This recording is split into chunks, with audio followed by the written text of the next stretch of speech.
βασίλισσα της Βαβέλ. Η βασίλισσα της Βαβέλ. Τα λόγια της βασίλισσας της Βαβέλ ακούγονταν όπως μουρμουρίζει μερικές φορές η θάλασσα στο ακρογιάλι. Ακούγονταν σαν το ακατάληπτο τράβλισμα ενός βραδίγλωσσου γελοτοποιού. Ήταν εκθεμβωτικά όμορφη. Ήταν ξυπόλυτη και κατά πέτηση του πλήθους εκθαμβωτικά όμορφη. Μίλουσε διαρκώς. Τα νύχια της ήταν κόκκινα σαν τη φωτιά. Μιλούσε διαρκώς και χαμηλότερα χνώτιζαν οι ομίχλες. Τα νύχια της ήταν κόκκινα σαν τη φωτιά.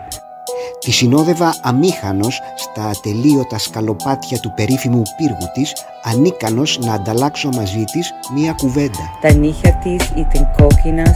Η μοναδική λέξη που συγκράτησα από εκείνη τη μνημειώδη ανάβαση ως τον ουρανό, η οποία δεν ολοκληρώθηκε φυσικά ποτέ, σημάδεψε ολόκληρη τη ζωή μου και μου πήρε χρόνια μέχρι να την αποκρυπτογραφήσω.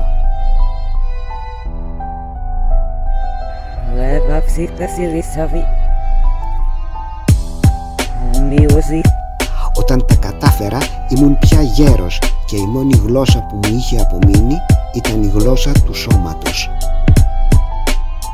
Nebuchadnezzar